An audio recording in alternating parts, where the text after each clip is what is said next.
Hello and welcome to another edition of Conspirator Brock's Pull List. This is my pull list for the week of December 9th, 2020. Yeah, we're almost there to Christmas and New Year's and out of 2020. So yeah, woohoo! Smaller week this week for comic books. That tends to happen in December. You might see one giant week at some point, but titles tend to either take a break or hiatus for a bit because everybody's celebrating the holidays.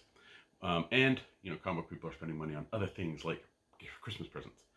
But yeah, let's get into the pull list though. First up, we have American Vampire number 1976. This is issue 3. It's been really good. I've been enjoying it. Skinner, Dusty, why is it all Dusty? Skinner Sweet and all that stuff. Back in action. It's great stuff. Makes me want to go back and reread all the American Vampires that I own and kind of revisit the world. Really good stuff. If you haven't had a chance, I highly recommend it. Next up, we have a new series. It's a Batman series from DC, but it's not a new series. It's an old series reissue, or another volume of it, basically. And that's Batman Black and White. This is the new, basically, DC kind of black and white stories about Batman. So yeah, I'm going to check it out and see how it is. These tend to last a handful of issues and then go away. I don't really see this lasting too long, just because I think the Bat universe is really overwhelmed with books right now, and it kind of needs to have some stuff taper off before new stuff comes in.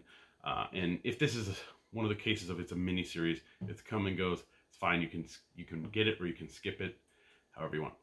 Next up, we have Crossover number 2. First issue was good, so I'm going to check out issue 2. Everyone's going nuts for issue 3 because apparently the Spawn cameo, as well as the Spawn cover. So be on the lookout for issue 3. The FOCs already went in for those orders, so you need to see if you can snag a copy that your store ordered before it goes off the shelves. But people are really excited to see Spawn in an image book that's not Spawn. But there is they did tease a panel from it that harkens back to a panel from Spawn 10. So yeah, if you have not read that or seen that, be on the lookout. Next up is a Dark Knight Death Metal one-shot, and it's the last stories of the DC Universe. This one will become even more prevalent later on in this pull list, but right now, yeah, I've been enjoying the one-shots. I think there's too many. Our death metal numbers have fallen off a bit, and I think that's due to the amount of one-shots that they ended up putting out for this series. There's a lot of one-shots, and I think just people got burnt out on, oh, here's a couple issues of death metal. Now here's like 4 one-shots. Okay, here's a couple issues of death metal. Or here's 4 more one-shots. And with the Tales of the Dark Multiverse stuff, I think that DC went a little too far, with what they needed to put out for Dark Knight's death metal. But I've enjoyed each one. They've all been good, so that's at least something. But yeah, I think people got burnt out just from the amount of Dark Knight's death metal books that there ended up being. Next up, we have a DC one-shot, and it's a holiday one-shot. It's the DC's Very Merry Multiverse. I like getting these anthologies at the end of the year, seasonal or whatever, and they're pretty cool. So I read through. There's sometimes a good story here and there. Art's pretty cool. Yeah, just overall, it's just fun reading some more work. Next up, we have Detective Comics number 1032. It has been announced that Tomasi is going to be leaving Detective, I think after Future State. I always blank on her name. Skip ahead. Tamaki. Why am I blanking on the first name? Because I'm a horrible human being, that's why. Are you going to even give me a... Nope, not going to do it. You're gonna make, oh, it's at the back. Mariko Tamaki is going to be taking over Detective, which I'm super excited about, and it's really cool because it's another female taking the lead on a Batman, big Batman tier title. She's been doing great with Wonder Woman, so I cannot wait to see what she has in store for the Dark Knight. So yeah, so be on the lookout for that. I'm not sure exactly what issue that is, but it is after the Future State, DC's 2-month thing that they're doing, as well as be on the lookout for her writing, I think, one of the Future State books for like Batman, so that might lead into it or be connected to it in some fashion. So be on the lookout for that Future State stuff. If you did not grab one of those free Future State like preview things, see if your store has it. Grab that, read through it, see if they're what you're probably going to like, and then make sure to let your shop know that that's what you want. Next up, we have The Flash, number 767. This is Endless Winter Part 2. So the first part was in Justice League last week, and so now we're getting Part 2 of the Endless Winter stuff. I'm curious to see where it goes. That Justice League issue was really interesting. I'm not sure where they're taking it, but I'm excited to see, what kind of story it unfolds. It seems to be just a story straight, just good, like Justice League. Everybody's, dealing with this one thing that's going on. I don't know how many books are tying in. I think it's like one every, they're doing one issue each, but I'm not sure. So we'll see. Next up, we have a crossover book with DC and IDW, and specifically it's Lock and Key and the Sandman are crossing over and this is issue 0. I'm super stoked for this just because of the key that's on the cover of this book. This is the key to hell from Sandman, the Season of Mists story arc, which is the first tattoo I actually got, and it's right back here on my neck. So it's the first tattoo I ever got, or upper back, I guess. So it's the first tattoo I ever got. Gaiman did such an amazing job with Sandman. I cannot wait to see how it ties into the Lock and Key universe, even though I've only read one trade from Lock and Key and forgot what it was about completely because it was so long ago. I have them to read. I just have not read them. I think they're over there. Where are they? They're probably down there. I don't. So many things. Next up, we have Origins 2 of 6. The first issue was pretty interesting, so I'm going to keep going with it. Hopefully, it's good for the rest of the run. It's only 6 issues, so I'll probably stick with it. If it's something I don't like, I'll just purge it at the end. But so far, it's been good, and I've been enjoying it. Next up from Boom Studios is 7 Secrets by Tom Taylor, number 5. This series has been interesting. I'm curious to see where it's going, but I don't know really if it has legs for a long standing, like for a long run. I'm not sure. It really depends on how everything plays out in the next handful of issues, whether or not it can be something that can go the distance. We'll see. Next up, we have Superman Endless Winter Special. This is part 3 for the Endless Winter story stuff. So if for those of you curious, go pick up the Justice League Endless Winter one, then the Flash 767, then this bad boy. Yeah, I'll just dive into Endless Winter and get some more exposure to it in this week. Next up is Tales from the Dark Multiverse, Flashpoint. So we get to see a darker version of Flashpoint, which I'm curious to see how they pull this off. The Tales from the Multiverse ones have been amazing. If you have not read them, you should. They're really great, kind of, what if the story went this way kind of thing. Like, it's really interesting to see where these stories would go if things were different. So if you're not, even if you're not like familiar with the story arc, I did the Wonder Woman War of the Gods one, which was last week. And man, I've never read that one, or Wonder Woman War of the Gods, but reading that issue, I was like, damn, maybe you should go read Wonder Woman War of the Gods, because it was really good. So, I don't know. Check them out. That's what I say. Next up, we have Wonder Woman number 768. Mariko Tamaki is writing. It's good stuff. We'll see what she does. And we'll see how she does with multiple titles and all of that with that type of schedule. Some writers burn out when they're working on too many things. Some writers don't. We'll see. I did variants. Tons of variants. Well, not tons of variants. Fair amount. First up is I believe a Becky Coulihan variant for American Vampire number 76 for issue 3. Snagged that one up. Batman Black and White had a handful of variant covers. I picked this one up.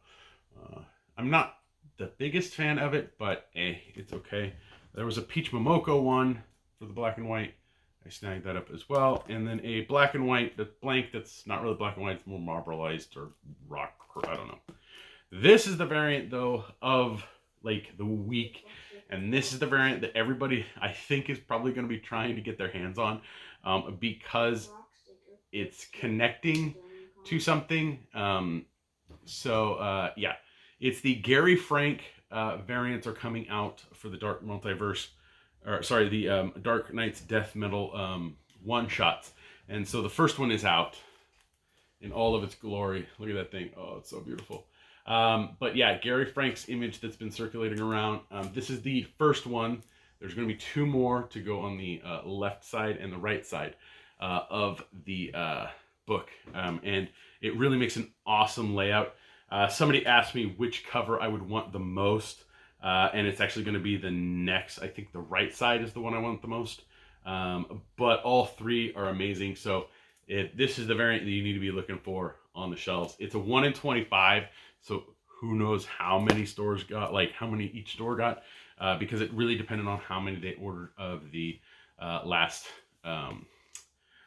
Stories of the DC Universe one shot for Dark Knight's Death Metal. So yeah, but that, yeah, it gets Gary Frank. It's awesome. It's a connecting cover. It's amazing. I cannot wait for them to actually have a nice high-res image of that, because it'll be nice to put in the wallpaper wheel that I have for my computer backgrounds. Next up, we have the variant for Flash, number 767 for the Endless Winter.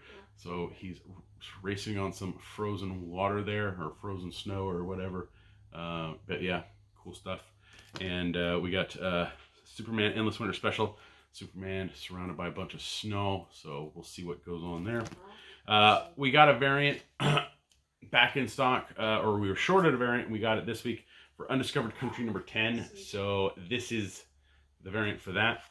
And of course, there is the Wonder Woman 768 variant that I snagged up there as well. I wanted to give you guys a quick heads up going forward. They started at FOC. The Wonder Woman 1984 variants, those will be coming out connected to the Future State books. So if you were really wanting to get some of those Wonder Woman 1984 variants that they should have released a long time ago but never did, I would highly recommend you pay attention to the solicitations and like last call for order or final order cutoffs going forward, because those are coming up, and they are going to be doing a couple of those. What? Don't jump up on me. What are you doing? I'm working. What do you want? I told you to get up. What are you doing? What are you doing? Oh, you're just a big baby. Yes, I know, you're a big baby. Everyone hears that whap, whap, whap of your tail on a box. Okay. Does that feel good? Okay. All right. Can you get down? Nope. Ow. Oh, you're stretching now on me? This is not fair. What is this? Oh, okay. I'm doing my thing here. What? Can you back up? Oh, come on, back up. Okay, go lay down. Go lay. Jeez. Oh yeah. Jeez. You need attention that bad? Or do you need to go to the bathroom? I'll get you in a second, okay? Let me finish this up. Dog interruptions, much like kid interruptions. It's always something. But yeah, those Wonder Woman 1984 variants, make sure you're on the lookout for those and putting in your orders, because they are going to be coming down the pipeline at the beginning of next year with the Future State stuff. I am taking a big jump, woohoo, I guess, and trying out being a DM for dungeon campaign for my kids and my roommate's son, and maybe my roommate, this Saturday. I have my little composition book here and my binder here with some stuff in it for doing the Lost Mine of Phandelver. So we'll see what that entails going forward. See if we like it. I've only read through part one or most of part one and part. I need to get done with the last section of part one But going into it, I'm definitely excited and curious to see how it all lays out. Now, of course, I'm not going to be going completely strictly by the rules since I'm playing with younger children. But I'm curious to see if my kids like it, and if they do, then we'll keep going with it. But yeah, so that's what we're doing this weekend on Saturday. That's it for this week. I know Christmas is around the corner, and a lot of you may have family or friends that are comic book fans. Definitely get down to a local comic book store, and even if it's just buying your friend a gift certificate from that store or their local shop, that's a really great way to help one get a good gift for your friend or loved one, and definitely it helps out the small businesses, especially during these COVID times.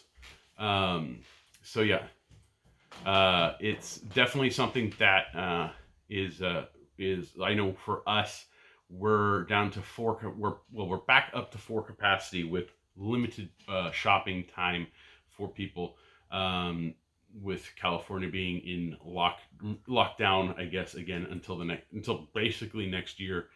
January 5th is the day these are maybe going to be lifted, but who knows? Who knows how many people are going to follow it? How many people are going to not, go visit family for the holidays? So we'll see. But yeah, so be safe out there, and yeah, don't go too crazy. But help support your local comic shop by getting a gift certificate for your friends or loved ones for a Christmas present this year. We're done. Please like, share, and subscribe to the channel. Leave any comments down in the comment section below. Let me know if you have any questions, comments, all that. Please keep it nice. All that, or we don't, internet's a nasty place anyway, and we don't need to have that all here. You can listen to me on the Comics Conspiracy podcast. We actually didn't record last night. Ryan Higgins wasn't feeling well, so we're recording tomorrow night. So once that happens, I'll update the description, but we don't have, I won't have it for when you watch this on Wednesday or late Wednesday or Thursday. So yeah, but link in the description below for that. You can help me and my fellow conspirators out through Patreon at www.patreon.com/comicsconspiracy. For as little as $1 a month, you help us with hosting fees and getting products. So thank you very much to all of our Patreon backers. It helps out immensely, and it is a really, it does help. I wouldn't be able to read a lot of this stuff, or take home a lot of the stuff to read, or enjoy a lot of this stuff if that wasn't for you guys. So thank you. It is much appreciated. You can help me out a little more directly by clicking on any of the Amazon links on here or over at conspiratorbrock.com and purchasing something. You do that and I'll get a little bit of it from Amazon. Or you can head over to my eBay page and see what I'm purging out. I did get a couple new items up, so please be aware of that and go check them out. Yeah, and you can normally follow me on Twitter, but I'm still blocked. I don't know what's going on with Twitter. The Twitter support is complete garbage. I think they're backlogged. At this rate, they must be backlogged more than 2 months, because I haven't heard anything but auto responses from me putting in my question on the appeals of what's going on, when are you going to contact me, all that stuff. So yeah, so for now, I'm putzing around on Reddit, and yeah, that's pretty much it. I'm putzing around on Reddit. So, but yeah, so yeah, I think that's it. Have a good one. Be safe, and I'll see you next week.